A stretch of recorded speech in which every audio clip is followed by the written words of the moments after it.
Wow, a Chevy SSR Super Sport Roadster. Now, this is one of the first 2 years, so this one only has the 5.3, 7.7 to 60, but they only made 24,000 of these over 4 years. Get the last 2 years, which would be 05 and 06, LS2 6-liter Corvette engine, 6-speed manual, 5.3 to 60. But hey, it's almost 30 seconds is up, and that's not even why we're here on a Sunday. I'm just excited to see this car. Let's get to it. Hello and welcome to Trucking Answers. It's Sunday and I'm excited, but that's not why I'm here, just being excited. We're here for the Sunday Rant, and today, there is an article about of course, goes dark. Should there be a limit on liability in nuclear verdicts? Who's thinking about this? Well, I was reading this article, and Iowa was the first one that wants to limit the amount of money you can collect in a verdict against a trucking company. And I thought to myself, what companies are located in Iowa? Are there any companies that constantly get sued either through class action lawsuits or having accidents that may be known to not train drivers properly and just put out whoever? I can't think. I got the name right there. I just can't think of what the name of this company might be. But it's possible. Now, I'm not saying this happened. I would never say this, that like these companies, which are probably members of the Iowa Motor Truck Association, which is pushing this bill, do they give any money to politicians to encourage them to do this?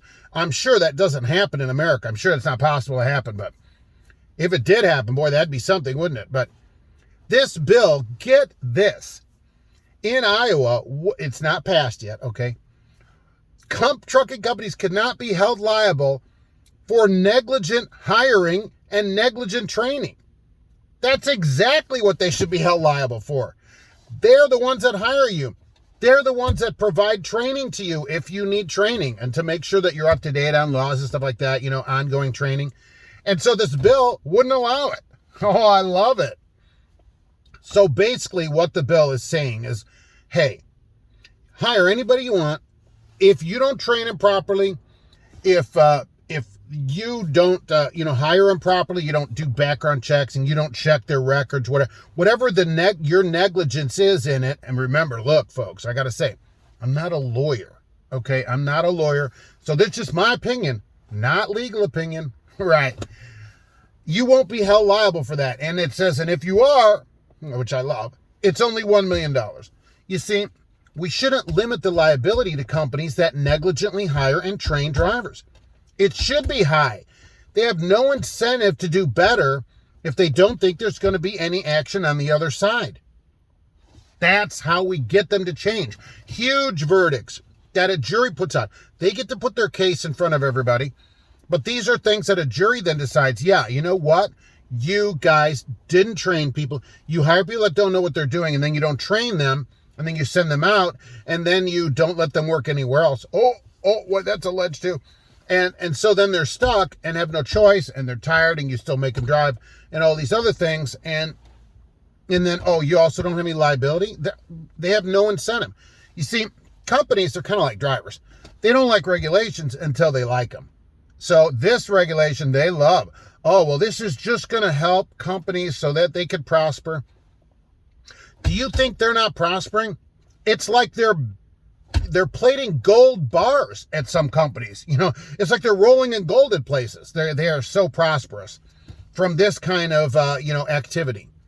There's no way you should limit the liability when they are negligent in their hiring and training practices for people that they employ. They say, so if they don't check, say they don't even check, you have a suspended license, and for some god-awful reason, you go to work at this place, and they don't check. They forget to check, which would be negligent, I say, as a non-lawyer. Okay? And then you get in a wreck. Though they're not held liable. Well, they go, psych. That's the stupidest thing I ever heard of. These big companies cannot let this happen. There are a couple other states doing this too. Florida's looking into this kind of thing. There's a few other states that want to limit it because trucking companies are like, oh, we're so sad we have to pay out because we don't know what we're doing. All we care about is money. We don't care about hiring good drivers. We have trainers that have 2 months of experience because it's legal. No way. I say no way, Jose. If there's a Jose that works at one of these companies, that's what I would say to him. This kind of thing can't stand. And of course, politicians, where do they get money from? From you and me? No. They get it from large companies. They get from large companies. Or organizations like, any large organization or group that people are a member of. So that's where we're at. No way should their liability be limited when they are the ones doing the negligence. What do you think about that? Good or not good? Back to the super sport. Time to get it. Not for me, though. And we'll be back soon with another Trucking Answers.